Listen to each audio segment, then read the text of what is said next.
Hello, everybody. My name is Melvise from Written Words Publishing.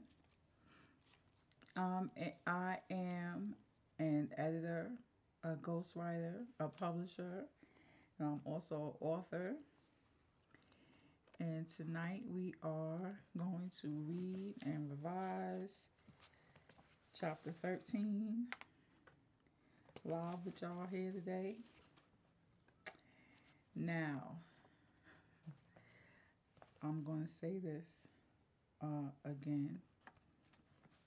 I've said it before. Chapter 13 is one of my favorite chapters. First of all, 13 is my favorite number. I lived on the 13th floor for 13 years. For some reason, that number 13 just always stuck with me ever since I moved out of those projects in New York on the 13th floor after going through a winter with no heat and no water. Can't even say no hot water. Let's talk about no water.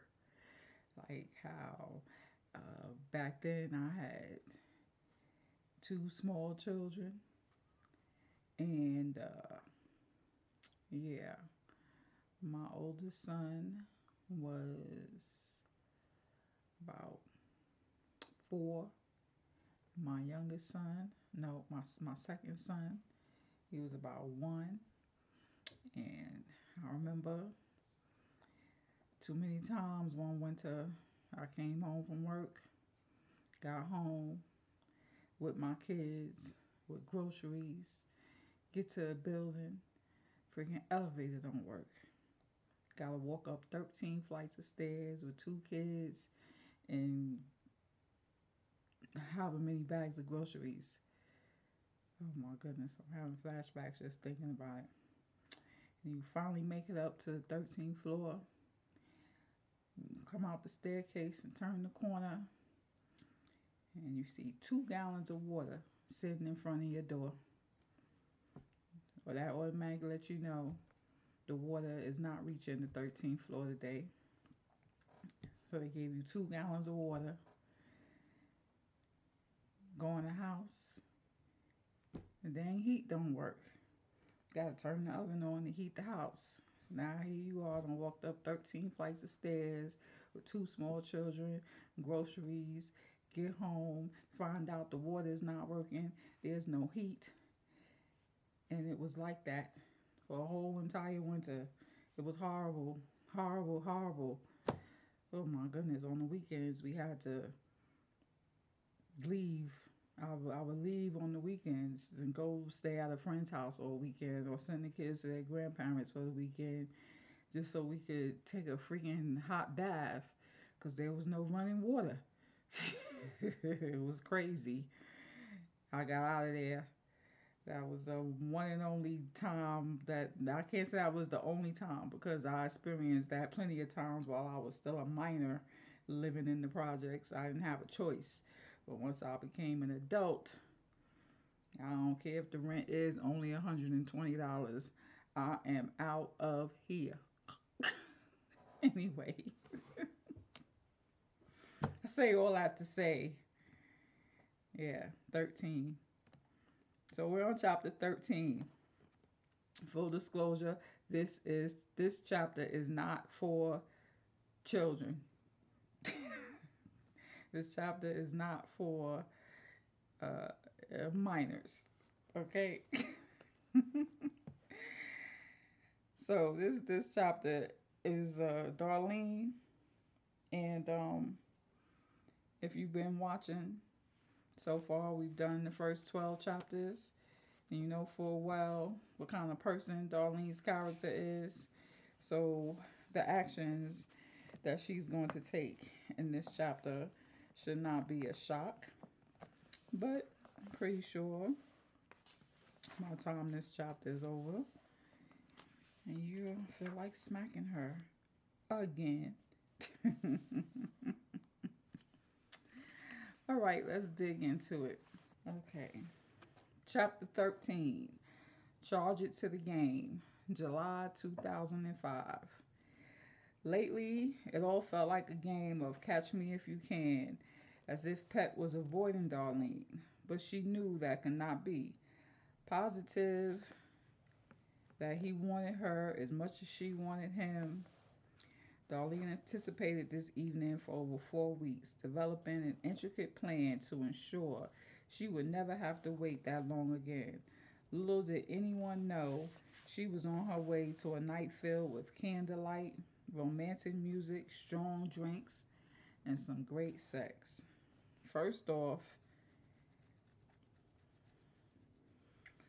Darlene wanted to make Pet's eyes melt. Hmm, I have melt highlighted here. I wonder why. It might be in here again. So first off, she wanted to make Pet's eyes melt. She figured if he can't take his eyes off of me, he'll see what he's been missing out on and he'll never do this to me again. Okay, so I don't know why I highlighted melt, but I should have highlighted eyes because we're gonna have to take one of those eyes out. It didn't hurt that she had lost 5 pounds stressing over not being able to spend time with him. With $200 out of her private savings account and the $100 bill she'd been holding on to ever since Staff Appreciation Day, Darlene drove 60 miles outside of Morgantown to purchase an irresistible red silk low cut mini halter dress that fit her like a glove. She had micro braids put on her hair so Pet would have plenty to pull on from behind. The manicurist picked out an irresistible shade of red nail polish to go with the white tips on her French manicure, toes included. No, we want to take that out. Okay. The manicurist picked out an irresistible shade of red nail polish to go with the white tips. I think we can end it right there.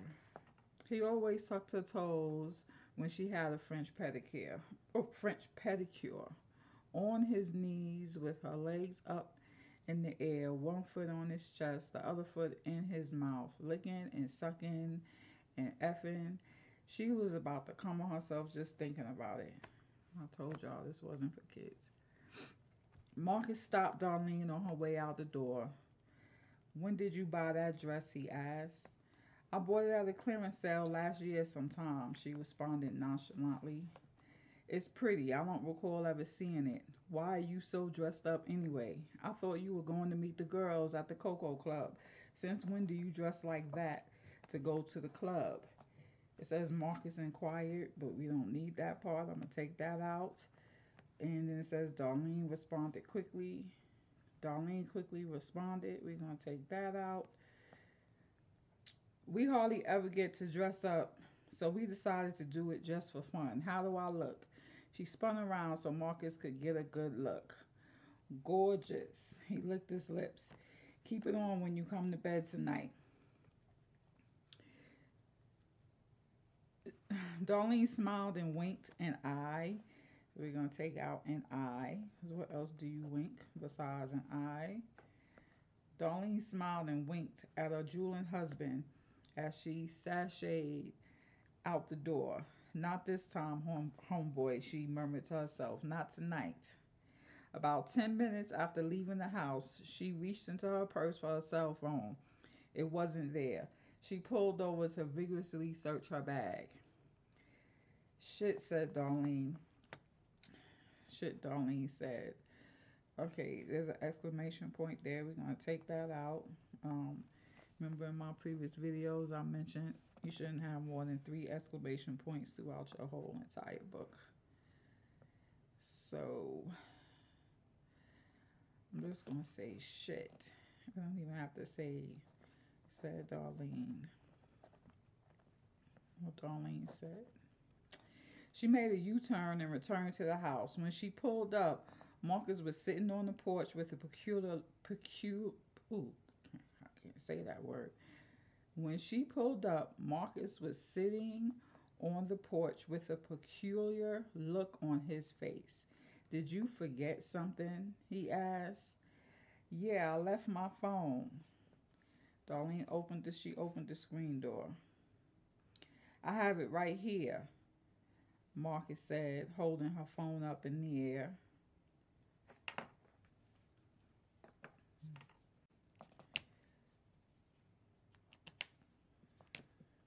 Hold on. Thanks. I have to call the girls and let them know I'm running late. She gave Says she gave Marcus. I think I'm gonna change that to she gave her husband. Mm, I don't know. She gave Marcus a peck on the cheek. When she got back in the car, she called Kat and Naomi to let them know that she had bad cramps and she couldn't make it. She told them she told them that she was going to take some Midol, lie down, and have Marcus rub her feet. We are going to change that. We're going to take out the that, and we're going to change Midol to painkillers, simply because Midol is a brand name and they might not want to be associated with this book. Be mindful of using brand names. Um, yeah, like I mentioned in my previous one of the previous videos when I did the chapter for the party on Dina Lane. What chapter was that? Um, anyway, there's a quote from the song "Summertime" that has to come out. You cannot quote music lyrics in your book. You can make a reference to the song some other type of way, but you cannot directly quote lyrics in your book. Same thing is true for brands. You can use brand names if you want to, but just be mindful of how you use them. You would not want the brand to come back and say, "Oh no," brand names are trademark. They're trademarks. You wouldn't want them to come back to you and say, "Oh no, uh, we don't want that brand associated with that book," or something like that. So anyway, I'm gonna change Midol to pain relievers. Okay, so when she got back in the car, she called Kat and Naomi to let them know that she had bad cramps and she couldn't make it. She told them she was going to take some pain relievers, lie down, and have Marcus rub her feet. Darlene sat at the bar and waited and waited and waited for Pet to walk through the door of Blues Tavern. After 2.5 hours, 30 text messages, and 20, so it says, and 20 voicemails on his cell phone. We're going to say 20 voicemails taken out on his cell phone. It's overuse, too many words. We don't need those words. 2 teas and 2 shots of tequila. Every brother who walked into the restaurant began to look like Pet. Woo! Okay. So, in case you missed the chapter on the tea party, these ladies like to drink tea when they go out, but it ain't hot tea. They like to drink iced tea from Long Island. So imagine how tore up she was, but she been sitting there for 2 hours. She done had 2 teas and 2 shots of tequila. So homegirl is feeling a little right now, okay? Just so you know, every time that Darlene is around alcohol, she get drunk. So she's yeah.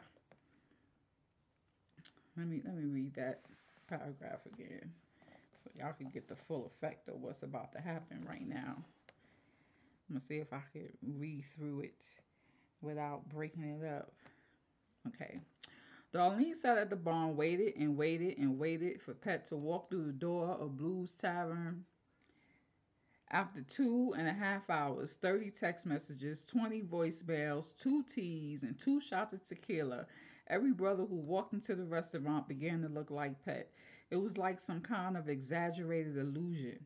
He must have forgotten we were supposed to have dinner first tonight, she thought. Darlene convinced herself that he had gone straight to Winona Inn instead. He probably figured they were going to order room service. They needed whipped cream anyway. He probably took a shower and fell asleep waiting for her to arrive. Telling herself it was okay since the inn was only 1/2 mile straight down the road, Darlene wobbled to her car and started the engine. Perhaps he forgot tonight is my night, Darlene contemplated. She knew there were other women, but this night belonged to her. The last time Pet stood her up, he looked her straight in the eyes and swore he would never let it happen again.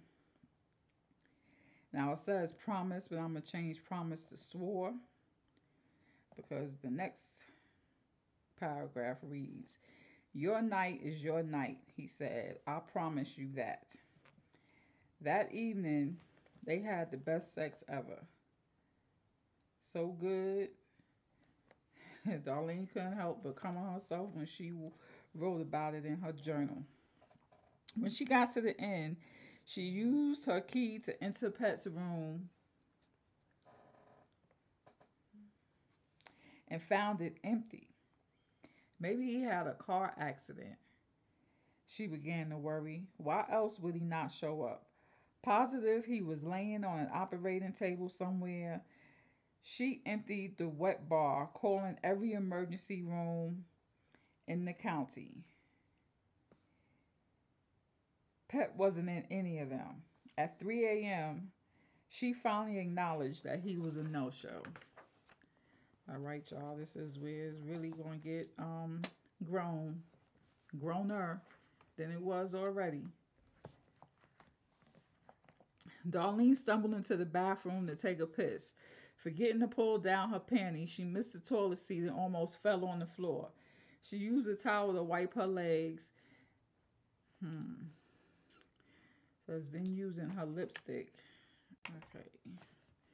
So we got used and using in the same sentence. I need to swap one of those out. She used a towel to wipe her legs. Then using her lipstick, she wrote F you 3 times across the mirror in large crooked red letters. Staggering to her car, she could barely find the keyhole and the keyless entry was broken. She talked to herself all the way home. Who does that MFer think he is making me wait on his sorry ass? He didn't know what he missed tonight. He don't know what he missed tonight. He better not show up later wanting some PUSSY from me. I held out for 3 weeks so my shit would be tight for his ass. I know what I'm going to do. Okay, this is how twisted and sick and crazy this chick is. Okay, in her mind. Okay, her side piece just stood her up. And in her mind, this is what she plans to do to pay him back. Let me read that paragraph again. Okay. All right, y'all. Grown folks stuff here. She talked to herself all the way home. Who does that MFer think he is making me wait on his sorry ass? He don't know what he missed tonight. He better not show up later wanting some PUSSY from me. I held out for 3 weeks so my shit would be tight for his ass. I know what I'm going to do. I'm going to go home and F my husband. Yeah, that's exactly what I'm going to do. Payback MFer, and you better not be with another B. Ha.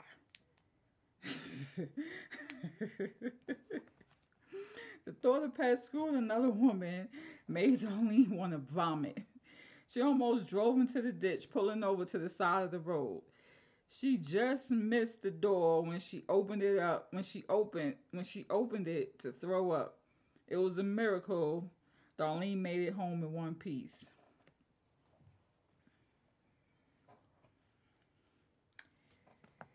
There Marcus was, sitting in his recliner, waiting for her like he always did whenever she told him she was going to work overtime or hang out with the girls. He demanded to know where she'd been all night. Darlene claimed that after they all left the Cocoa Club, she went with Naomi to her apartment to chill out for a while. Why did you drive home drunk? You could have called me. I would have. Mm,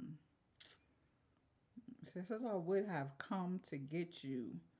Where does Naomi live? So I'm not sure if I would have came to get you. I would have come. I'm not. I'm not sure how to write that. I'm gonna have to think about that. That doesn't sound right. So where does Naomi live? In Bly Towers. You drove all the way home from Morgantown, Market Street. There was a exclamation point there that's coming out. D. I begged you to stop doing that. Knowing there was no such thing as too drunk to manipulate Marcus, Darlene seductively said, forget about what I've been doing. What have you been doing? Sitting in my chair, listening to Marvin Gaye, worrying about you, he solemnly replied, oh yeah. She began untying her dress to reveal the sexy lace brassiere she purchased for Pet's eyes to see. I'm going to change that to for Pet to see. We don't need eyes there. Okay. There was no sense in letting all that eye candy go to waste. With little desire to have sex with Marcus, Darlene kissed him on the neck. Did you miss me? She asked. Okay, y'all, this is real raw right here. Just FYI. We almost done. This chapter's almost over. Did you miss me? She asked. She licked his ear, ran the tip of her tongue down his neck, then kissed and sucked on it. Ooh, okay. Says then kissed and sucked on his neck. So I got neck there twice. Hmm. Hmm. Maybe kissed and kissed and sucked on his ear. I don't know. I have to rewrite that. She licked his ear. Oh, see, she already licked his ear. Hmm. She licked his ear, ran the tip of her tongue down his neck, then kissed and sucked on his neck, and began unbuttoning his top. She pulled his pajama bottoms down to his ankle, pushed him back onto his recliner, dropped to her knees, pulled his erect penis out of the hole in his boxers, sucking it fast and hard until she was certain he was about to come. She then straddled him. No need to remove her panties, seeing as she left them soiled on the floor in the bathroom at the end. 10 quick bounces, and Marcus busted a strong, long overdue nut. He came so hard Darlene felt his nails run up and down her back, a reaction she had not aroused out of her husband in a very long time. I'm going to take out very and just say in a long time. You're welcome, she whispered in his ear, climbed off of him, and went upstairs. When Darlene woke up on Sunday morning, she kissed Marcus on his cheek and silently thanked him for helping her punish Pet. He pulled her closer, grinding. She pulled away from him, so one of these pulls got to go. She pulled away from him in a puff. Not now. I have to get ready for church. Daddy will be upset if I'm late. He says it looks bad on him when the pastor's daughter is not on time. Whoa. OMG. So you mean to tell me This chick is a PK too. She's the office gossip queen. She's an alcoholic. She is cheating on her husband. She thought that screwing her husband was a good way to get back at her side piece who stood her up. And she a preacher's kid. Smack her right now, y'all. Smack her, smack her, smack her right now.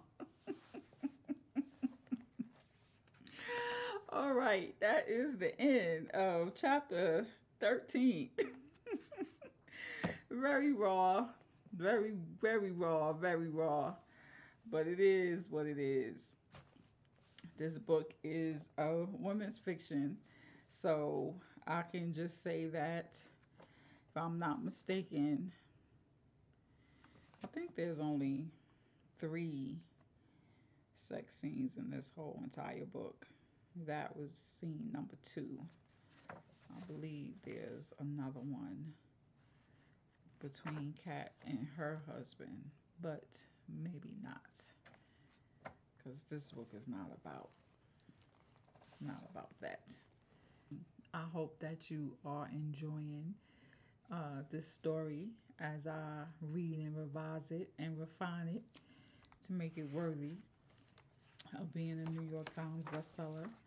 It is a very good story, and I enjoy reading it, and I hope that you all are enjoying hearing it.